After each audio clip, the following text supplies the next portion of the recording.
निवेदिता हिंदी एवं विधिक कक्षाओं में आप सभी विद्यार्थियों का स्वागत है। सब्सक्राइब करें इस चैनल को, निवेदन करना चाहूँगा ताकि आप और अधिक आने वाले समय में नए वीडियो प्राप्त करके लाभान्वित हो सकें। आज की वीडियो की श्रृंखला में मैं श्रम एवं औद्योगिक विधि लेबर एंड इंडस्ट्रियल लॉज के बारे में चर्चा करूंगा। दो प्रश्नों पर आज मैं चर्चा करूंगा इस वीडियो में। मेरा प्रश्न संख्या 1 है, श्रम कल्याण से आप क्या समझते हैं? What do you understand by the term labour welfare?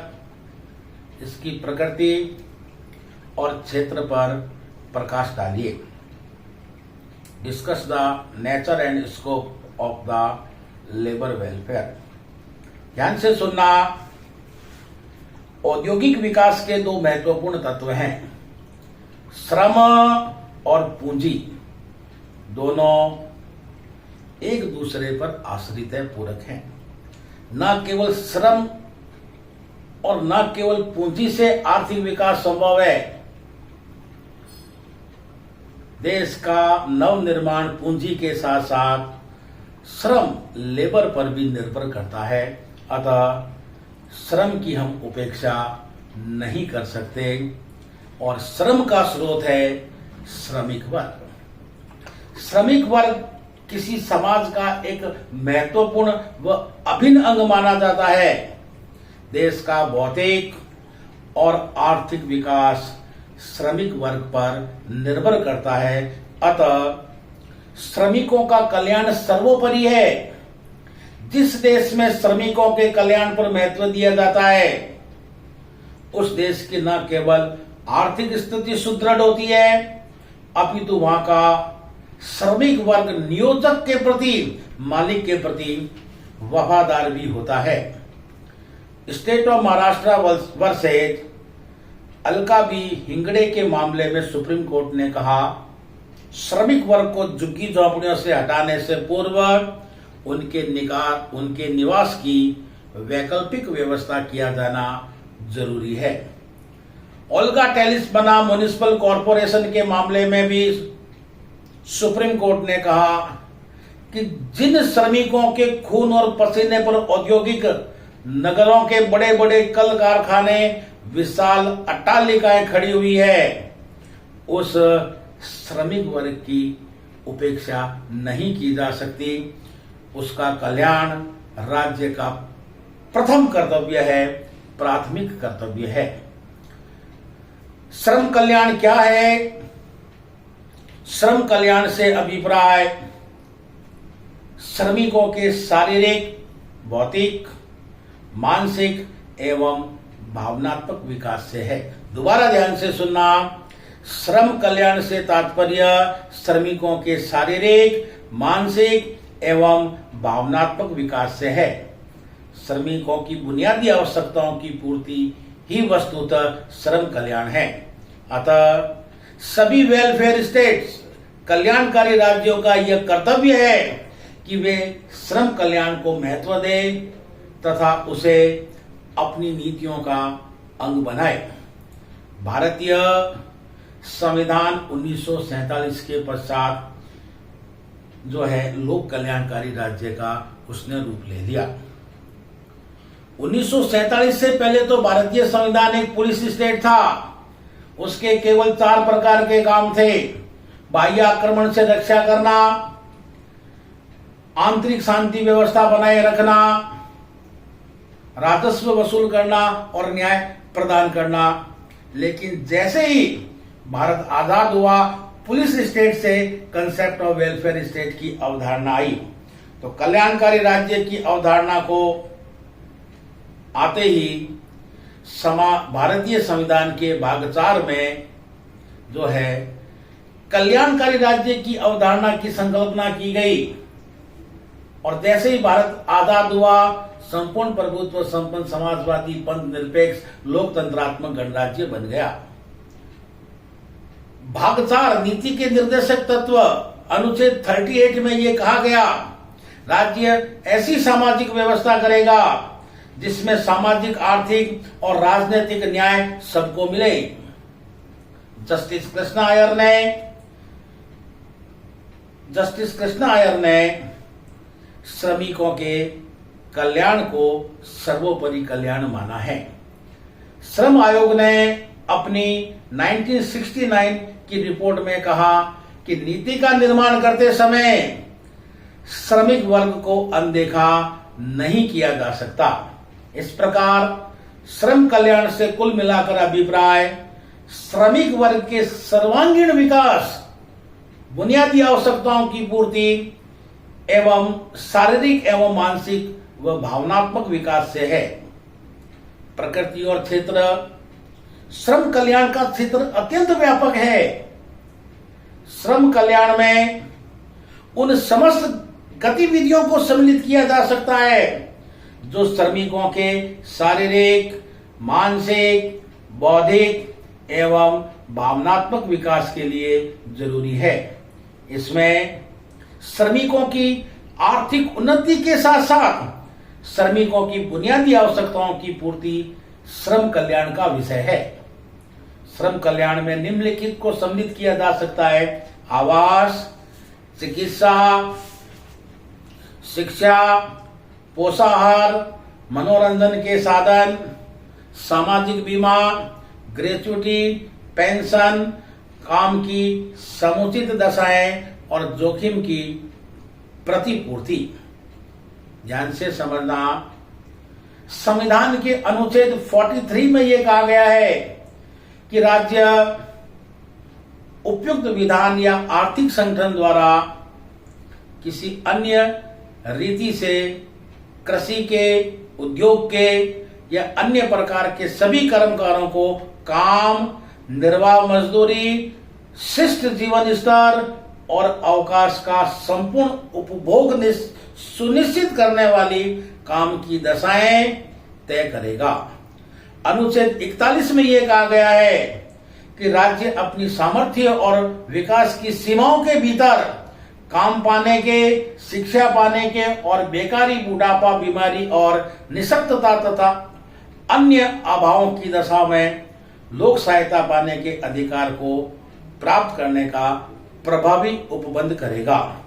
इस प्रकार हमने देखा अनुच्छेद 38, अनुच्छेद 43 और 41 और अन्य प्रावधानों विवेचन से स्पष्ट है कि श्रम कल्याण का क्षेत्र बहुत ही व्यापक है, स्पष्ट है। तो ये था श्रम कल्याण क्या है और इसकी प्रकृति और क्षेत्र। मैं इस वीडियो की दूसरी कड़ी में भारत में श्रम कल्याण संबंधी संवैधानिक प्रावधानों की विवेचना करूंगा। भारत में संपूर्ण प्रभुत्व संपन्न समाजवादी पंथ निरपेक्ष लोकतंत्रात्मक गणराज्य की स्थापना की गई है। भारतीय संविधान की उद्देशिका social, economic and political justice, सामाजिक, आर्थिक और राजनीतिक न्याय की बात कर रहा है। यह समाजवादी समाज की संरचना और लोकतांत्रिक व्यवस्था का सूचक है। से तात्पर्य हमारा संविधान समाज के सभी वर्गों के कल्याण के उपबंध की बात करता है। भारतीय संविधान की उद्देशिका में सामाजिक, आर्थिक, राजनीतिक न्याय जो है वह श्रमिकों के कल्याण की बात को भी शामिल, समाज के सभी वर्गों में श्रमिकों का कल्याण भी शामिल कर रहा है। ऐसा डीएस नकारा वर्सेस भारत संघ के मामले में कोर्ट ने कहा। ऐसे व्यक्ति जो गरीबी की रेखा से नीचे जीवन यापन कर रहे हैं, ऐसे व्यक्ति जो असमान है, उनके जीवन स्तर को ऊंचा उठाना है और जन्म से लेकर मृत्यु तक की गारंटी प्रदान करना भारतीय समाजवाद का सार है। तो समाजवाद भी जो है श्रम कल्याण जो है लेबर वेलफेयर की वकालत करता है। इसी प्रकार से श्रम कल्याण से जुड़े कुछ और संवैधानिक प्रावधान हैं बेगार का प्रतिषेध। संविधान का आर्टिकल 23 मानव के दुर्व्यापार और बलात्श्रम अर्थात बेगार का प्रतिषेध करता है। अभिप्राय यह हुआ कि किसी भी व्यक्ति को बिना मजदूरी के काम लेना बेगार है, बलात्श्रम है। इसी प्रकार से कारखानों में बालकों के नियोजन का प्रतिषेध। संविधान के अनुच्छेद 24 के अनुसार 14 वर्ष से कम आयु के किसी बालक को किसी कारखाने या खान में काम करने के लिए नियोजित नहीं किया जाएगा। किसी अन्य परिसंकट में नियोजन खतरनाक स्थानों पर जो है काम पर नहीं लगाया जाएगा।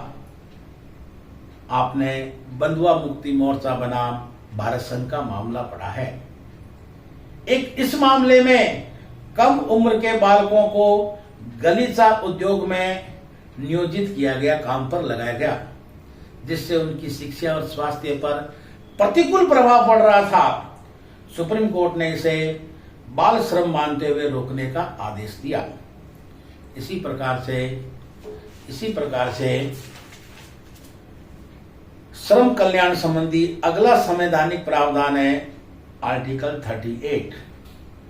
ध्यान से समझना, भारतीय संविधान का आर्टिकल 38 सामाजिक न्याय का सोशल जस्टिस से तात्पर्य है, ध्यान से समझना, सोशल जस्टिस से हमारा तात्पर्य है कि आय का समान वितरण है। आय का समान वितरण है। सोशल जस्टिस, सामाजिक, आर्थिक और राजनीतिक न्याय।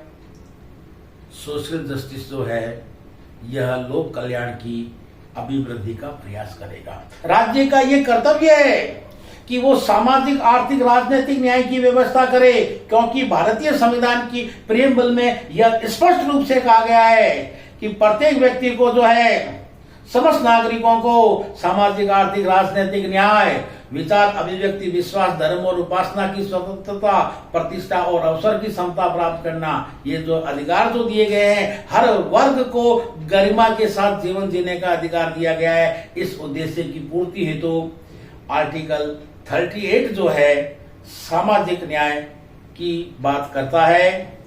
सामाजिक न्याय की अवधारणा समता के सिद्धांत पर भी निहित है। वही बात है, जो समान है, जो असमान है, उनको ऊपर लाना है, उनके कल्याण को सुनिश्चित करना है, अनुच्छेद 38 कहता है।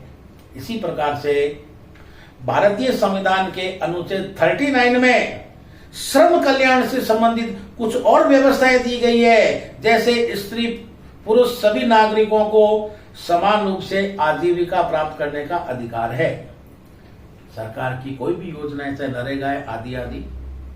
इसी प्रकार से आर्थिक व्यवस्था इस प्रकार से चले जिससे धन और उत्पादन साधनों का समानता से वितरण हो, यानी आर्थिक व्यवस्था इस प्रकार से चले आप स्वयं भी लाभान्वित हैं और आने वाली पीढ़ी भी लाभान्वित हैं। इसी प्रकार से अनुच्छेद 39 में कल्याण संबंधी और बात कही गई है कि पुरुष और स्त्रियों दोनों को समान कार्य के लिए समान वेतन दिया जाना चाहिए। इसी प्रकार स्त्री और पुरुष कर्मकारों के स्वास्थ्य और बालकों की सुकुमार अवस्था का दुरुपयोग न हो। इसी प्रकार से अनुच्छेद 39 में श्रम कल्याण से संबंधित एक बात और कही गई है कि बालकों को स्वतंत्र और गरिमामय वातावरण में स्वस्थ विकास के आधार, स्वस्थ विकास के अवसर और सुविधाएं दी जाए। उपरोक्त सारी व्यवस्थाएं स्त्री और पुरुष नागरिकों को समान रूप से आजीविका का अधिकार है।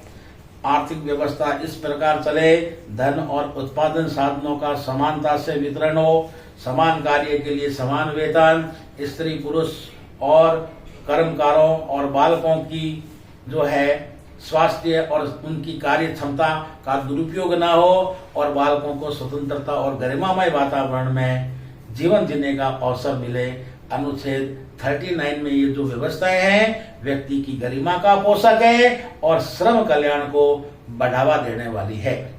इसी प्रकार से श्रम कल्याण के बारे में भारतीय संविधान के अनुच्छेद 41 में काम, शिक्षा और लोक सहायता पाने का अधिकार दिया गया है। अनुच्छेद 41 राज्य का ये कर्तव्य है कि सभी को काम दे, शिक्षा दे, बेकारी, बुढ़ापा, बीमारी आदि में लोक सहायता दे। लोक सहायता क्या है? अभिप्राय बेकार, वृद्ध, बीमार और ऐसे ही अन्य अशक्त व्यक्तियों को आर्थिक सहायता प्रदान करना है। इसी प्रकार से अनुच्छेद 42 में काम की न्याय संगत और मानवोचित दशा के बारे में प्रावधान किया गया है। इसी प्रकार से भारतीय संविधान के अनुच्छेद 43 कर्मकारों के लिए निर्वाह मजदूरी की बात कही गई है। सभी कर्मकारों को काम, निर्वाह मजदूरी, शिष्ट जीवन स्तर और अवकाश का संपूर्ण उपयोग सुनिश्चित करने वाली काम की दशाएं तथा सामाजिक और सांस्कृतिक अवसर प्राप्त करने का प्रयास करेगा। राज्य का यह कर्तव्य अनुच्छेद 43 में निर्धारित किया गया है। इस प्रकार संविधान में राज्य के नीति निर्देशक तत्व के अंतर्गत श्रम कल्याण के संबंध में महत्वपूर्ण व्यवस्था की गई है। अनुच्छेद